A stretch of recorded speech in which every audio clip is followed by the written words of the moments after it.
How do we stop that leakage of expenditures outside of the province? Again, we took the research and formed the supply chain development program, basically making sure that the smaller, medium-sized companies knew the purchasing requirements, the certificate requirements, the quality assurance and quality control requirements, but also have a way to link the larger companies and the smaller companies so there's a really good chain of communication. I'm really pleased that the larger companies are more overwhelmed. They're very pleased to be able to work with the smaller companies, so that's some very good news. We also knew that we needed to work on business productivity to make sure that our businesses could compete with the best of them around the world. How do we provide economic benefits across the province? We have something really wonderful going on in the southwestern part of the province, but also around the province.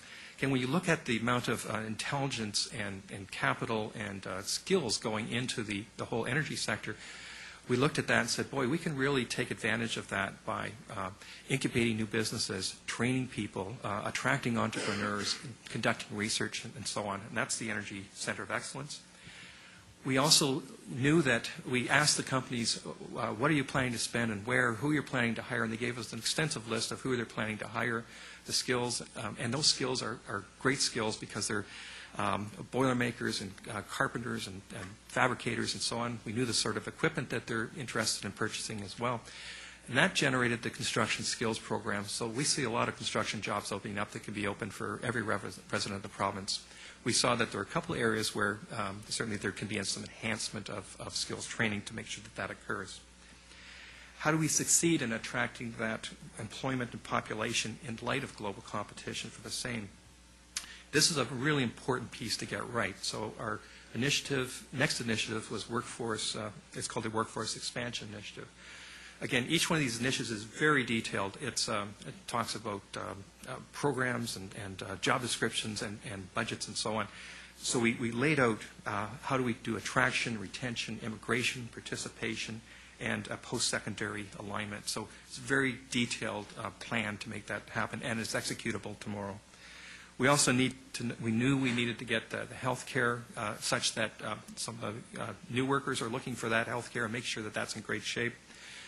Cultural strategy for St. John knows that when people are choosing where to locate, the city pops up as when we think of other cities, we learn about Gastown or Yorkville or George Street. We know what those cities are about and what some of those centers are. So we knew there need to be a cultural center as well. How do we create the pull factors to deliver the quality of life benefits for both existing and new residents? Again, we had the cultural strategy, healthcare expansion, and also we've added a signature maritime destination, something that, again, people have the image of what it's like to be a resident of New Brunswick in a very positive way and a resident of St. John, so we can distinguish ourselves among other centers around the world.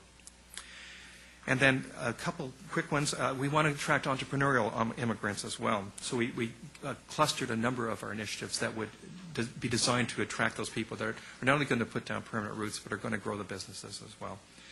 We want to make sure that the energy hub and all the industrial expansion is environmentally sustainable, and we want to build an environmentally sustainable community.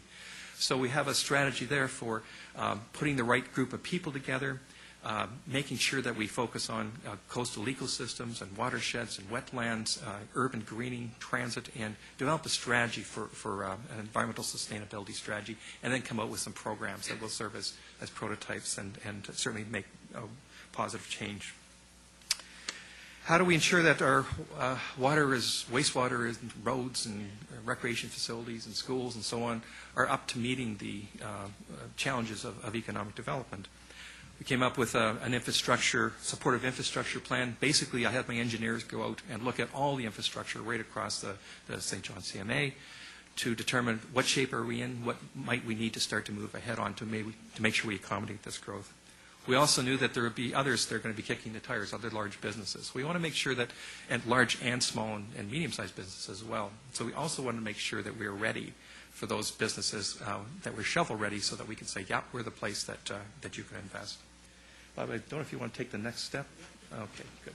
Thank you.